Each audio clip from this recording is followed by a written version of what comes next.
और बच्चों, जैसा कि अभी हमने बात करी थी कि हमें सुबह उठने के बाद शौच जाना चाहिए, और शौच से आने के बाद कुछ मुख्य बिंदु हैं जिनका आपको ध्यान रखना है। वह है कि शौच क्रिया के लिए हमेशा ही शौचालय का प्रयोग करें, कभी भी बाहर नहीं जाना है, अर्थात खुले में शौचालय कभी न जाएं, घर में ही शौचालय बनवाएं। और शौच में पानी के लिए साफ डिब्बे का प्रयोग करना है। शौच के लिए स्वच्छ पानी का प्रयोग करें। और हाँ बच्चों, चप्पल पहनकर ही शौच के लिए जाना चाहिए, कभी भी हमें बिना चप्पल पहने शौच के लिए नहीं जाना चाहिए, क्योंकि उससे बैक्टीरिया हमारे पैरों में लगकर हमारे घर के अंदर आ जाते हैं। और शौच से आने के बाद में साबुन से अच्छी तरह हाथ पैर को धोना चाहिए। तो यह बात बच्चों आपको बहुत ध्यान रखना है कि शौच के बाद हमें किन किन बिंदुओं पर सफाई करनी है। अब हम बात कर रहे थे कि हाथ पैरों को अच्छी तरह धोना चाहिए। तो बच्चों, हाथ धोने के कुछ विभिन्न स्टेप्स होते हैं। आइए मैं आपको उन स्टेप्स के बारे में बताती हूँ और हम उसे कर कर भी देखेंगे। तो मेरे साथ साथ पहले आप एक गतिविधि करिए और उसके बाद फिर सबसे पहले दोस्ती, अपने हाथों को भी करिए। सबसे पहले दोस्ती, और फिर रूठना, और फिर मनाना।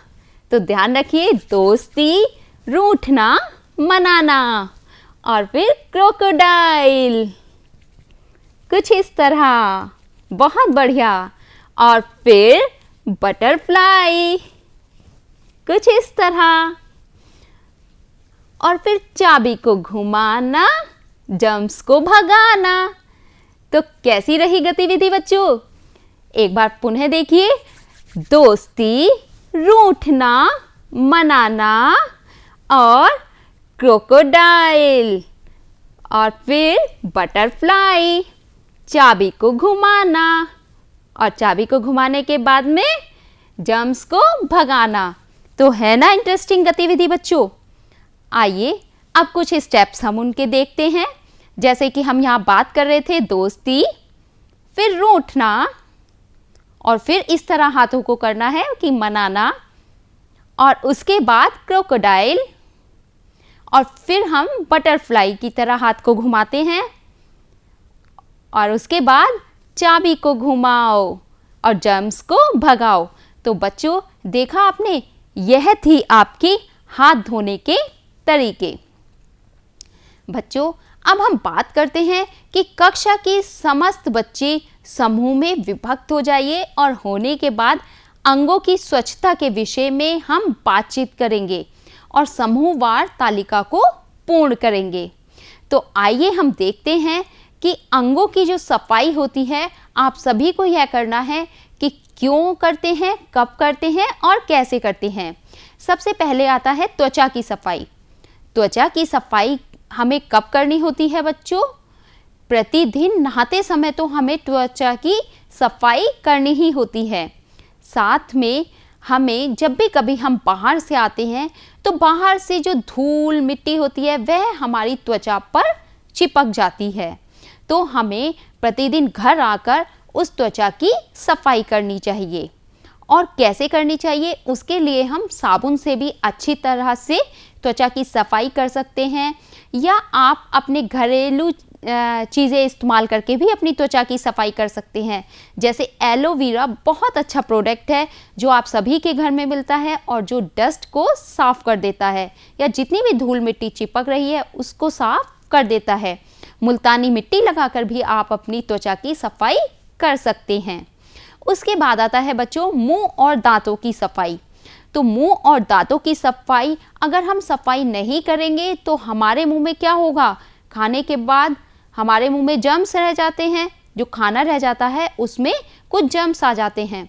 अगर हम सफाई नहीं करेंगे तो उस जर्म्स का क्या होगा बच्चों, वह जर्म्स हमारे दांतों में कैविटी कर देते हैं और दांत आपके खराब हो जाते हैं। अक्सर चॉकलेट ज़्यादा खाने पर या टॉफ़ियाँ ज़्यादा खाने पर आप सभी के दांत खराब हो जाते हैं। इसलिए कहते हैं कि टॉफ़ी या चॉकलेट ज़्यादा नहीं खानी चाहिए। और कब करनी चाहिए बच्चों?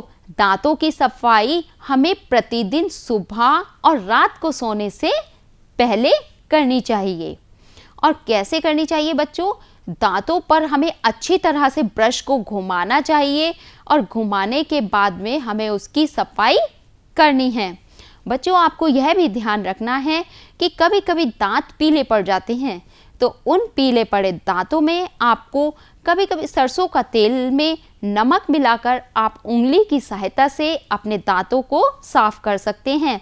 साथ में मसूड़ों की मसाज भी कर सकते हैं, या आप सरसों के तेल में हल्दी मिलाकर भी अपने दांतों की सफाई कर सकते हैं। इन उपायों से बच्चों कभी जब दांत पीले हो जाते हैं तो वह भी साफ हो जाते हैं।